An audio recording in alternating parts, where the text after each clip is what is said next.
Hey everybody, it's Max here. I just wanted to give you a quick warning before we jump into the episode proper that we have new production space we are testing for this episode, as well as more people on the production team for this particular product. So I just wanted to give you a heads up in case there are some abnormalities, one of which was in our setup for our GoPro overhead angle. It is not the normal side-to-side view. It is now a top-bottom view. Just for this episode, we're going to go back to the standard format. It just happened that when we shot it and when it went into production, it was kind of a step that wasn't really brought up till too late into the process, and as opposed to not releasing something at all, we wanted to get you out Pauper stuff, so we went ahead and just went with a top bottom. It's just for this episode, and we will get everything cleared up, and hopefully the new space ends up being great. Thanks a lot for your patience. Hope you dig the episode. Hello and welcome back to Paup-up video from your friends at Supraliminal Films. You have Max here, and it is time to sling the commons. This episode we have Bogles. That's right, Bogles versus Pestilence, the black-white Orzhov, if you will, Pestilence deck. We selected Bogles because, well, it won the Mythic Invitational, so if you're not aware of that, it's a pretty obvious choice here. We have Jared piloting that. That's going to be the deck we watch. We also have me, that's right, me, playing again, another Monarch-style strategy on the show. We are doing Pestilence on my side, and we are going to go ahead and see how these two butt up against each other. We wanted to select decks that didn't get impacted heavily by the bannings. And let's be honest, we talked about bannings in the last episode. Kind of everybody saw this coming once foil became available in the format. And Dimir Delver started playing an ungodly amount of free spells. So we kind of saw that coming. Understandable. So we went ahead and wanted to match up two decks that feel like they both are very much contenders post any kind of bannings, and again, we didn't know at the time what they were going to be. In addition, we wanted to make sure it was a fairly balanced match. Bogles has been on our radar for a minute, but it's a really tough deck to fairly square up against something because it's such a bizarre deck, and it's a tough angle to approach as far as how to play something that it just doesn't steamroll, or something that doesn't just steamroll it. So we wanted a way to interact and at least make the game somewhat interesting. So hopefully we've succeeded, and we are going to go ahead and take a look, as I said, at the Bogles deck, the deck that won the most recent and first Mythic Invitational. Here we go. And we have the lands of the Bogles deck to kick it all off with. And you're going to see pretty simple, straightforward mana base here, kind of like when we did the slivers. We got Forest, Plains, Blossoming Sands, Tranquil Thicket, Selesnya Guildgate, and Colony Garden, leaning the most heavily on Forest, fixing from the Sands and the Plains. Pretty straightforward, nothing too crazy. Lining up and going into the creatures, well, this one's also pretty simple. We're playing a decent amount of hexproof creatures, 4 Slippery Bogle, 4 Glade Cover Scout, 4 Silhana Ledgewalker, and 1 Heliod's Pilgrim to help us search out an enchantment if we need to get that final bit of evasion over the top of the other decks. And finally, we have the spells, and this is no surprise that there is diversity in the list here, a little anyway, a bunch of enchantments. More important ones to highlight, Rancor and Armadillo Cloak give us the evasion we need to get over the top, and we have Ethereal Armor to pump with. We have the Cartouche to help us deal with Edict effects, which can be quite troublesome for this deck. So overall, our game plan is very, very simple. We are going to get a creature with hexproof, put an aura on it, and attack, and rinse repeat until they are dead. So nothing too crazy, nothing too earth-shattering, but it's as simple as it is effective. So let's see how the games go. All right, and welcome to Game 1. And I just want to restate what I said in the intro. We're shifted the wrong way from normal. Jared's at the bottom. He is the deck we're following, the Bogles deck. I am at the top. I am playing the Pestilence deck. And we both lead off with a life gain land. And we're going to go ahead and move into my turn. And we're going to commit an Orzhov Basilica, bounce back that life gain land. A very slow start, but with no first turn Bogle, not a huge deal. Jared draws an Ethereal Armor, and he is going to go ahead and play a Forest. And we saw his hand pretty stacked. We got Slippery Bogle, Glade Cover Scout, Abundant Growth, a set of Ethereal Armor, an Armadillo Cloak, and an Ancestral Mask. Is going to be quite a tough hand to deal with. And he is going to go ahead and cast the slipperiest of Bogles. and he's going to follow that up immediately with an Ethereal Armor. So he's leaving himself shields down right now to an Edict effect, which is a little ballsy, where he could have went creature pass and then suited up next turn. So we'll see if I have the Chainer's Edict. It's weird talking about myself as if I'm in the present tense and the past tense, but there you go. Lone Missionary is going to hit the board for me and jump me up some life, which I'm going to need, as you can tell. Edict, obviously, their Chainers would have been fantastic. And for the turn, Jared rips yet another Bogle.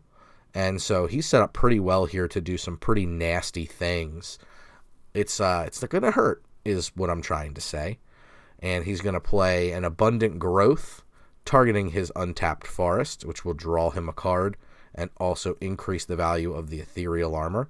Play a Forest for the turn, and we will see what the follow-up here is going to be. Is he going to suit up the Bogle before he smacks me, which seems to be pretty sensible, or is he going to go ahead and commit another creature to the board? Looks like we're going to be Combat Step coming in with the Slippery Bogle. I throw a block and correctly identify that the aura doesn't get tapped, just the creature. That's definitely one of my magic pet peeves. When people tap their auras and equipment, they don't tap. The creature does. And Jared throws down a Glade Cover Scout, now making himself Edict free, at least not through a double Edict if I have untapped Mana Source, but I didn't play one Edict when I had the chance. Odds are I don't have double Edict at this point, so I think that is a pretty safe play to shore up all the bases here. And I'm going to go ahead and play Core Sanctifiers, a cool card with Kicker, blows up the Ethereal Armor and maybe gives me a reprieve, at least past me a reprieve, because I know currently knows that there is no reprieve when your opponent's sitting on an Ethereal Armor and an Armadillo Cloak, so they got that going for us, which is not spectacular. There's the aforementioned Armadillo Cloak. Jared smartly, I want to identify a micro decision he's making here where he is putting it on the Glade cover, or on the, not the Glade Cover Scout, but the Slippery Bogle, which means that it's a multicolored creature and a Guardian of the Guild pack would not have protection from that Slippery Bogle. So a small decision, but a very important one in this particular matchup. And I am going to take a big smack here, but then go ahead and play Palace Sentinels and become the Monarch. So this is clearly an attempt at me digging for something. And there you see our stand-in Monarch token. And we got a little animation there with a nice crown. I'm going to draw my card off the Monarchy and pass the turn back to Jared, who right now has a 3/3 Slippery Bogle. And as we know, it can get quite a bit bigger than that.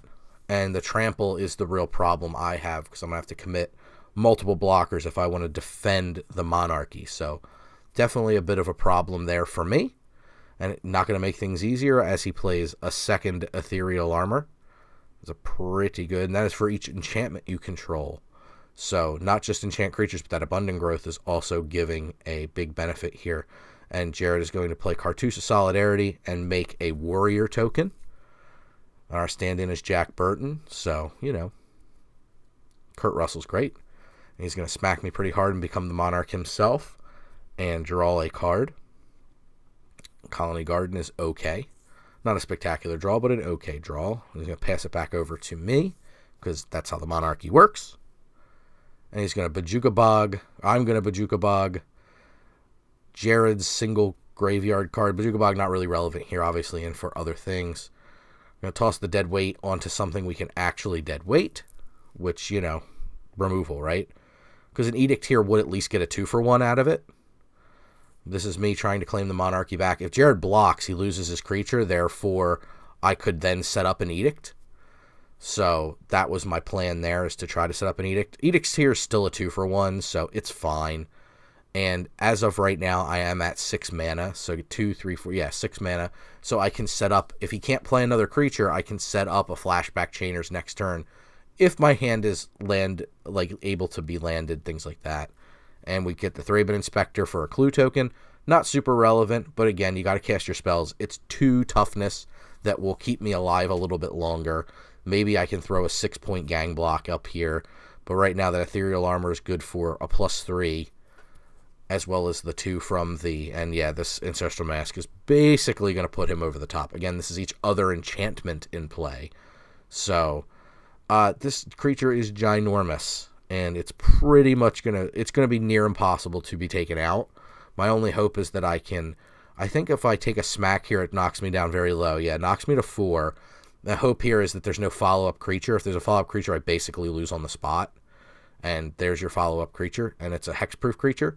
If it was Cartouche, I could have maybe gotten through that, but again, I'd have to flash back Chainers. So we see Jared there drawing another Ancestral Mask, basically securing the win for him for sure. And I go ahead and draw for turn. I don't really think there's much that can be done, but again, we're going to put in an attack here because if he blocks, he loses his creature and sets me up for a flashback on Chainers, which would be wonderful. Again, not super likely. There's no reason for Jared to risk this at 41 life. There's no reason for him to risk his major resource that's going to win him the game. But, gotta hope, right? You gotta play it out. We're on Paup-up video, for goodness sake. There's the Guardian of the Guild Pact. Again, the relevant reason why the Bogle... Again, with Trample, it doesn't mean much. But Avon Riftwatcher coming down, gaining me a little bit of life. Not that it's going to help once Jared plays that Ancestral Mask.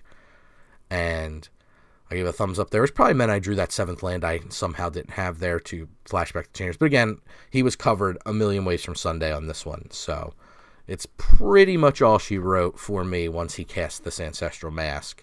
Because now the Bogle is, about 412,000. And yeah, I scoop him up. And we're going to go ahead and get the sideboard going. It's not a big change here, but an important one, I think. We're going to be out with 4 masks, in with a Cartouche Strength, and in with the Electrickery. We're going to do some very specific things here, and that is tag down any troublesome things that are in our way, as well as be able to fight through anything that creates a problem, like Guardian of the Guild Pact, which we can have the Bogle fight with the Cartouche Strength.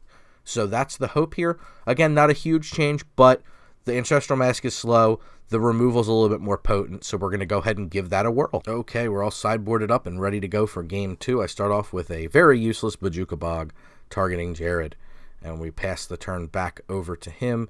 He draws a Gladecover Scout to add to a fairly stacked hand here again, and it looks like we're going to lead on first turn Utopia Sprawl. Get that mana fixing going, get that mana Excel going. Just kind of everything the Bogle deck wants to do quickly, especially against a Chainers deck. And you can see here that the Utopia Sprawl is naming green, as we dropped a little green piece of paper over there. So there you have it. I follow up with a Plains and go second turn Castigate. A couple of these came in off the board for me. I want to try to strip something out of his hand to get ahead of the game. And it looks like we're going to pick the Rancor, get rid of some of the evasion here. Likely means that I don't have any kind of an edict in hand, or else I would have probably aimed for a creature. But again, after board, I don't have a lot of the useless removal for something like Cartouche, so Cartouche actually a problem in concert with a creature. 2 hexproof creatures are basically just as good as a Cartouche plus a creature post-board, because I've boarded out all of my targeted removal, obviously. Even things that aren't stellar to come in, came in because I have so much targeted removal I need to pull out of this main board because it's just not that good. So Jared smartly, again, doubling up on his creatures and going for a Cartouche on the Bogle. So now from 0 creatures to 3 creatures, one of which is a 3/3 first striker. And he passes it up with double ethereal armor to make the Bogle even bigger. So things are going not great for me, but I go ahead and play a Crypt Rats, which would be normally pretty good outside of the whole multiple ethereal armor thing, but normally would be pretty good. So he has the option of he can ethereal armor up his Gladecover Scout. He can just try to go deep on the Bogle. There are a lot of options here. The Utopia Sprawl unfortunately doesn't help him. He can only cast one of these ethereal armors. So, yep, there's a forest. So he's not in too good a shape in terms of casting in volume. But adding another enchantment to the board means each of these ethereal armors is granting a +3/+3 on their creatures. So he's going to send with everything. And I'm going to trade off Crypt Rats for the warrior token and take that damage. So we'll see what I have planned here, because that's a little bit strange. Other than, you can look at my mana base right now, right? I don't have 3 black mana or 3+ black mana. There's a Baron Moor for the turn. And a Chainer's Edict gets cast, targeting Jared. So he's got to pick one or the other. Obviously, the best choice to get rid of is the Gladecover Scout, but he takes the Slippery Bogle. Now, the Bogle did have a cartouche on it versus an Ethereal Armor, but now if I can get a Guardian of the Guild pack down, I can try to stem the bleeding from this particular Gladecover Scout. We'll see if I'm able to do that, as Jared commits a Armadillo Cloak to the board. And we'll see what he does with this Scout. Certainly sending. Drops me to 8. It's a pretty big wham bam, and we're figuring out the damage here. Just making sure. The Ethereal Armors make it, yes, they make it a little tricky. And, it is what it is, but they're a little tough, to be sure. And I'll pass it over to me. And I know there's not a lot to commentate at this point, where we need to kill the Bogle. That's the deal. Or the hexproof creature in this case. There's nothing really I can do here, so I'm going to play Guardian of the Guild Pact. Got another Cartouche of Solidarity to shore up any potential edicts if he chooses to cast it here. Again, he is a little tight on white, and he goes for the safe play. I think that is totally reasonable, especially with the amount of life he's gaining, to not want to risk getting edicted, which is certainly a way he could be in trouble here. So I'm going to soak up 3 of this damage, and I'm going to go down to 3. So not much life left, but, we got to do what we can around here. We're going to play a Core Skyfisher, pick up a Plains, recast a Plains, and pass the turn. Yeah, it's tough to even in a situation where I'm trying to race or do something, with Bogles being at 32 life, I can't even little shots with the Guardian don't do much. So Bogle's just firmly in control of the board here. I'm just hoping for something, a sweeper into an Edict effect, or Edict effect into Edict effect. But at 4 mana, I'm so far away from being able to play and flash back a Chainers that there's not much I can do. All right, we're going to go ahead and hit him with the Toothpaste. Prismatic Strands prevents all damage the color of your choice would deal this turn. So it's pretty good. And obviously the pop-up window lends to it being a fog effect. It can be so much more than that, because you pick the color. So you can turn it into a half-color fog effect, which is insane, which means you get to block. So you can set up some crazy stuff for this turn.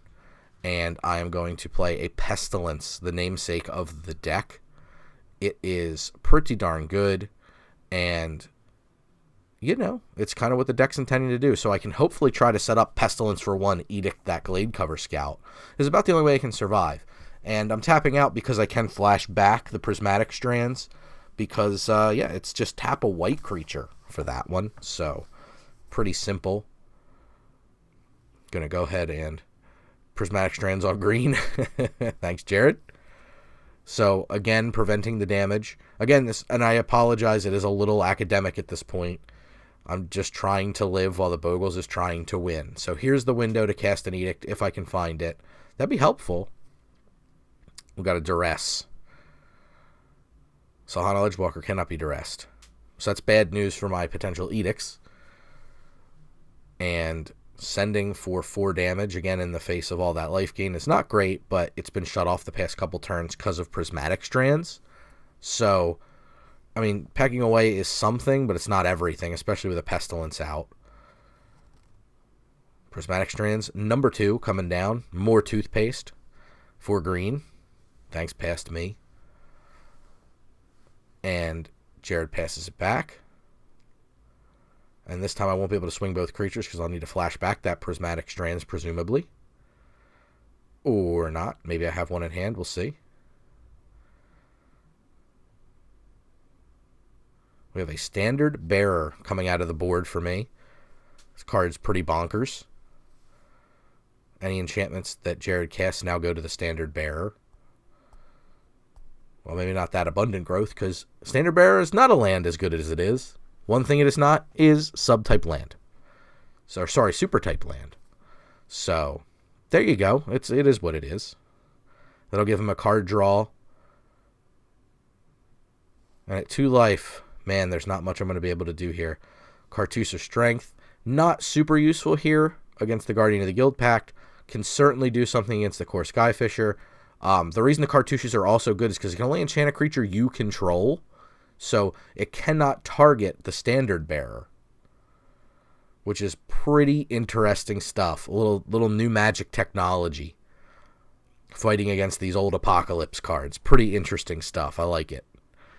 Definitely an interaction we looked at during boarding that was pretty cool. We're going to flash back Prismatic Strands, naming green. In response, we are going to use the Pestilence and blow everything up.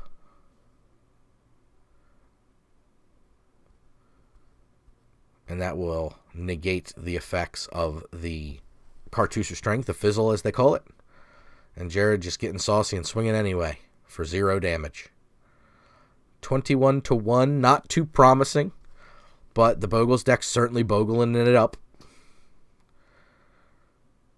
Swing it in, knock him to 17. Oh, 16. Ninjutsu on the Okiba Gang Shinobis. Boom, boom. This is a singleton in the deck. Pretty spicy choice. I like it a lot. And I activate Pestilence to kill myself. Well, there you have it. That's the matchup. Bogles versus Pestilence. I do think post-board the Pestilence deck looks pretty darn good against the Bogles deck. I'll give you a peek behind the curtain while we were producing this episode. We ended up having to play, I think, like 4 sideboarded games in order to finally get a game where the Bogles deck won. So if you're playing Pestilence and you're like, oh man, like I don't have any game against the Bogles deck, fear not, I promise you your post-board match against the Bogles looks awesome. You have so many good cards to bring in, so don't fret about any of that. And if you're playing Bogles, you saw the Cartouche Strength look so interesting there. I really thought it was a spicy option to bring in against the Pestilence deck, and we ended up bringing in the Electrickery after we played and realized just how insane Standard Bearer was and how there are virtually no answers main board to it. So we ended up having those come in over the Ancestral Mass, which just ended up being a little slow, lacking evasion, and the Bogles really don't need a ton of cards to build a critical mass against something like Pestilence. Just like an Ethereal Armor and an Armadillo Cloak or a Rancor and 2 Ethereal Armor or something puts the deck out of Pestilence range, and it's putting on so much pressure and warping the life total so greatly that Pestilence basically becomes a non-card. So all Pestilence really becomes good for then is picking off smaller creatures in order to try to edict those big ones. So it's a really interesting dynamic that we learned, especially post-board there. So I just wanted to kind of go over the little bit of intricacies, the Guardian of the Guild Pact interaction with the Slippery Bogle versus the Glade Cover Scout was really interesting. I think it is a really micro decision that I think the better Bogles pilots will pick up on, and I'm sure is probably academic to you if you're listening, and I apologize for insulting your intelligence. Not my intent, just not something that occurred to us too much until we actually started playing. So I could see it easily being overlooked by people who are picking up the deck for the first few times. Overall, I think it's a really fun matchup. I really like the position both of these decks are in now in a post-ban world. It's really interesting. I think the whole format opened up a bit. I'm still not in love with the fact we lost Gush. I think Pauper being the only format where you had 4 Gush was really cool, and maybe that was my fault. And if you haven't gotten a chance to listen, go back and listen to our banning talk. I know the bannings are done and everybody's kind of trying to move on, but if you want to get our opinions on it, it's worth listening to. I think it's like 15 minutes long. It's a short little video about the banning. So give it a listen if you want to. I won't go on and drone about it here too long. And I just want to, again, thank you all for watching and getting this far into the video. I want to apologize one more time for the flipped camera. We're trying to get everything figured out lighting wise and camera wise in our new space. And also, like I said, we actually had help for the first time with this one. As you can see, I was playing the match, so I wasn't much for behind the camera and making sure everything was going okay, which is my usual post of sitting behind the camera and yelling at everybody. So we have a little ways, we're doing the handoff, we're getting kind of the torches being passed. But the good news is, with that, we get to make a bunch more of these now. Because I have more than just me, it takes me so long to do this by myself. I work a full-time job, as I'm sure a lot of you out there do, and I also try to maintain something of a life, some framework of a life. And Paup-up takes a long time. It's a buttload of editing work to do, and there's a lot of effects, all the animations, all the text. Everything is crazy in this particular product, but we're happy to bring it to you because the fan response has been so big and so overwhelmingly kind. So we will keep bringing it to you. We're going to try to bring it to you more frequently now.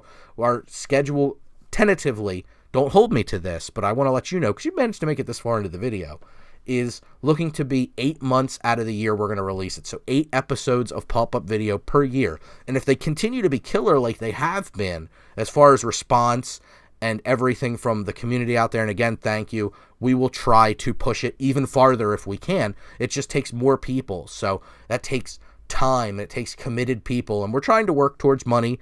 We're trying to work towards a revenue stream for Supraliminal in general, and we've been doing that really well over on Twitch. If you haven't watched it, it's twitch.tv/supraliminalfilms. And of course, we're trying to work towards other things. Let us know. Would you support us on Patreon? Is that something you'd be interested in? If we could get you more Paup-up video, would that be something you'd throw your shekels at? Let us know. We'd be happy and open to all kinds of communication on this line. Let us know. We want to do more. It's just tough when it's 4 dudes that work full-time jobs trying to make this whole thing work. But it's better than 1 dude, so I'm happy to have it, happy to have you, and until next time, cast more spells.